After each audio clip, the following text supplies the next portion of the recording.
Ito ang tatlong sentro na pwedeng subukan ng Los Angeles Lakers para pansamantalang hahalili muna kay Alex Len, mga idol.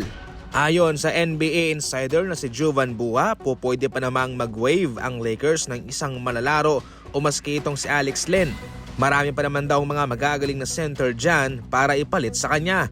Ayon pa mismo kay Jovan Buha, pwedeng sina Larry Nance Jr., si Kelly Olynyk at si Chris Boucher ng Toronto Raptors. Dapat daw nilang bantayan ang mga ito sa buyout market kung sakaling ito'y magiging available na. Maging si Jovan Buha ay hindi komportable kay Alex Len bilang primary center ng Los Angeles Lakers. Parang tumiming pa nga dahil si Jackson Hayes ay tinamaan pa ng injury, mga idol.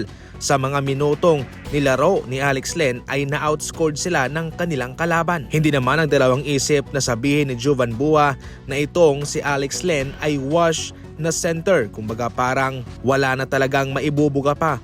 Tapos na. Sa mga hindi pa nakakalam, pwede nga hong mag-waive ang isang NBA team kahit na bago pa man nila pinapirma yung isang manlalaro para kumuha ulit ng isang center. Nararamdaman na sa ngayon ng Los Angeles Lakers ang kawalan nitong si Anthony Davis sa kanila. Gayong malaki ang kanyang kontribusyon sa kanilang opensa at sa depensa sa loob. Para sa inyo mga idol, sino pa kaya ang ibang mga sentro na pwedeng kunin ng Los Angeles Lakers? I-comment lang yan dyan sa comment section at babasahin ko.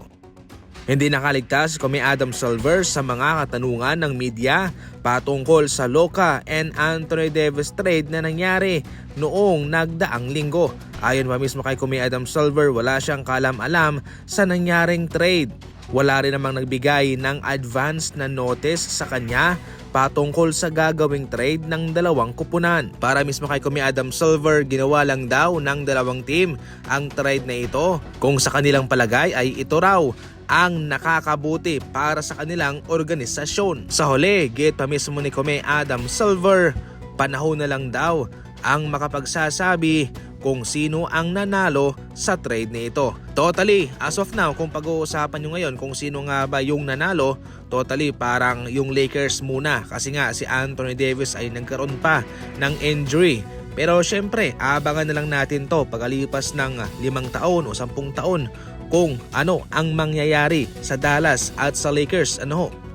Sa ating huling balita naman, pinangangambahan na itong Phoenix Suns ay isa sa mga dark horse na kupunan para makuha itong si PJ Tucker kung sakaling ito'y mababuyout na ng Toronto Raptors. Naging malinaw si PJ Tucker sa kanyang desisyon na ayaw niyang maglaro sa kanyang former team na Toronto Raptors. Ayaw ni PJ Tucker sa isang kupunang maraming bata kung saan magsisilbi siyang veterano. Definitely yung mga team na bagay sa kanya ay itong mga contender na kupunan. Halimbawa, itong Suns kung saan marami siyang mga kakilalang mga veterano din kung saan siya'y mag-fit in at alam niya na ito'y matutulungan niya at mayroon silang tsansa. Siyempre mga idol, nakapaglaro na dati itong si PJ Tucker sa Phoenix Suns at yung coach doon ay naging coach niya sa Milwaukee Bucks na si Coach Mike Budenholzer. At siya rin ho'y isang Texas alumni katulad ni Kevin Durant. Sa kabuuan, hindi lang yung Phoenix Suns ang magpapakita ng interest kay PJ Tucker mga idol